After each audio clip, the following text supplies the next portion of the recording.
Start. मजदूर क्षेत्रों में केंद्रीय श्रम मंत्री के इस कथन का स्वागत किया जाएगा कि सरकार श्रम सम्मेलन और स्थायी श्रम समिति के सम्मुख इस आशय का एक प्रस्ताव रखने जा रही है कि उद्योगों में मजदूरों को भी हिस्सेदार बनाया जाए। विराम। भारत एक लोकतांत्रिक समाजवादी देश है। विराम। वह समानता और शोषण से मुक्ति के सिद्धांत में विश्वास करता है। विराम। इसलिए यदि इस प्रस्ताव को स्वीकार कर लिया जाता है और उसके अनुसार औद्योगिक नीति का गठन किया जाता है तो इससे अधिक अच्छी और क्या बात हो सकती है। विराम। स्टेंजा।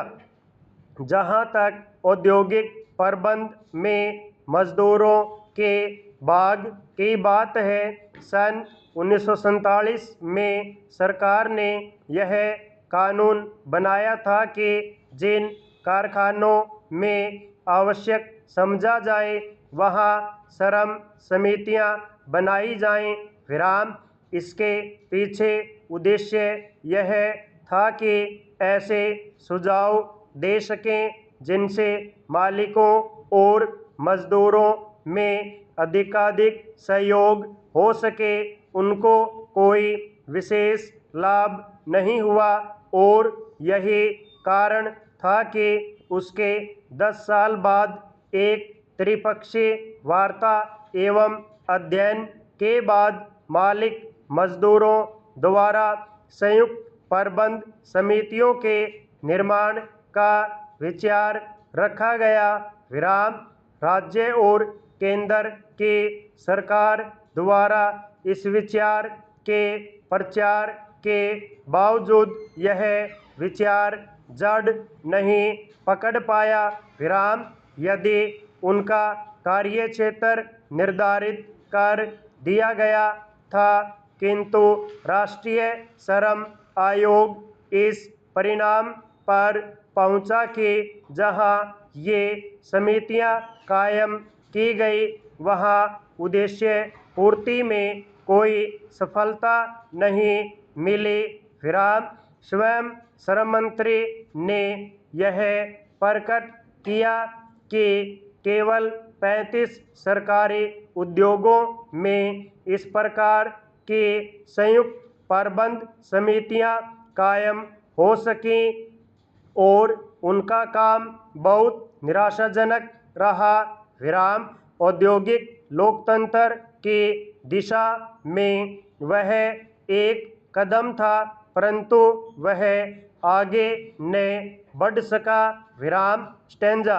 अब पुनः कुछ दिन पूर्व श्रम मंत्री ने घोषणा की थी कि सरकार ने उद्योगों के प्रबंध में मजदूरों को शामिल करने का निश्चय किया है और इसके लिए प्रशासन सुधार आयोग की सिफारिश के अनुसार कारखाने के निदेशकों में से एक मजदूरों का प्रतिनिधि रखेगी। विराम। अब उन्होंने श्रम मंत्रालय के बजट अनुदान पर हुई बहस का जवाब देते हुए न केवल यह बात दोहराई है अपितु यह संकेत भी दिया है कि उद्योगों में मजदूरों की हिस्सेदारी की योजना भी सरकार के दिमाग में है। विराम।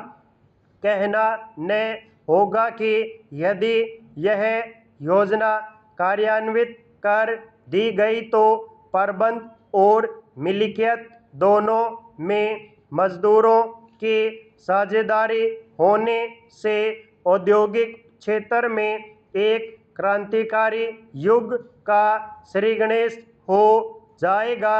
विराम। निजी क्षेत्र के उद्योग इस योजना का स्वागत नहीं कर सकते हैं क्योंकि इससे उनके मालिकों के लाभ को चोट पहुंच सकती है। विराम।